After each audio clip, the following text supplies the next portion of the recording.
Well, welcome back. Well, Tesla CEO Elon Musk launching an official $43 billion bid for Twitter.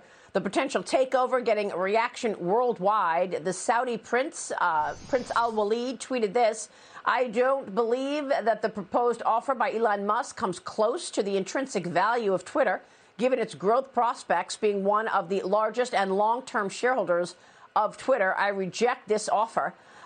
Interesting the way that Musk responded to Prince Al-Walid. Actually, Musk came back and responded right away to Al-Walid, saying, "Okay, two questions for you.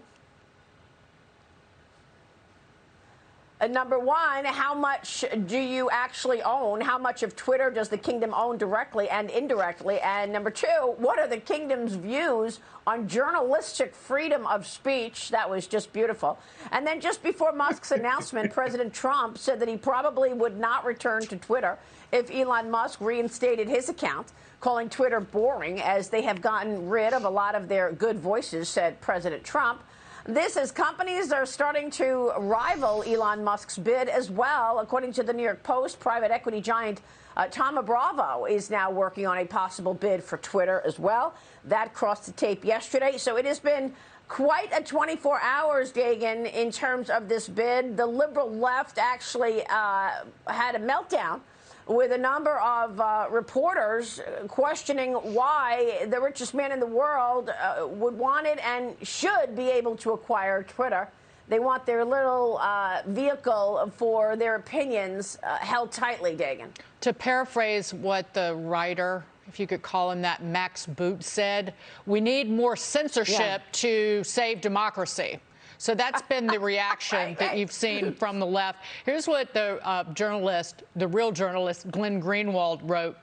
"I love that Elon Musk's potential influence in Twitter caused so much hysteria in the West, while this Saudi billionaire's massive role never created any concern." Speaking to the Crown Prince.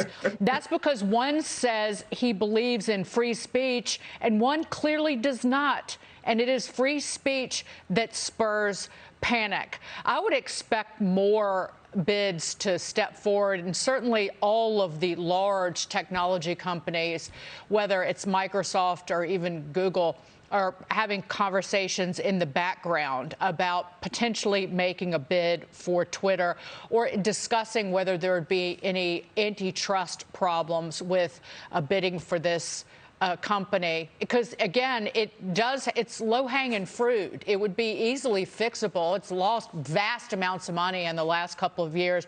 I just want to note one thing, though. Business Insider, when Jeff Bezos bought the Washington Post, here was the headline from Business Insider: "Billionaire Jeff Bezos' Washington Post buy marks a fascinating cultural transition in America." On the Twitter bid from Elon Musk, Elon Musk's attempt to buy Twitter represents a chilling new threat.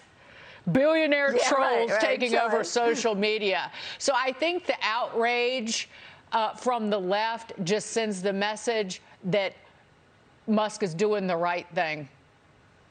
Yeah, and that's why I love James Musk's answer to Al-Walid so much. It was just so perfect, those two questions. Number one, how much do you really own? We don't know how much he owns at this point after that shakeup that happened a few years ago where the government of Saudi took some of Al-Walid's assets. And then, of course, the question of what are the kingdom's views on journalistic freedom of speech? I don't know. What do you think, James?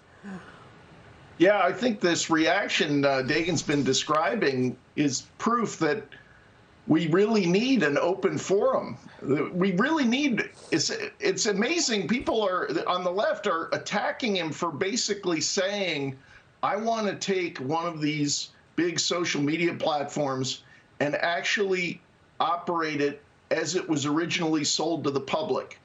When these services were beginning, they all shared visions of an open space, worldwide communication, no barriers. Governments couldn't interrupt your free speech, your discussion. All he's saying is, let's get back to that model of an open public square, as opposed to what they've all become, which is ideological censors. And I think it's really exciting to think that there is a marketplace solution to this censorship. There are a lot of suggestions on how you respond to big tech, a lot of them unsatisfactory because they have a big role for Washington. This is a really encouraging development, and perhaps Al-Walid just wants a higher price, and we'll see if Elon Musk wants to go there. But I think anyone who still treasures free speech and wants that to be part of the online environment really has to be cheering this effort by Musk.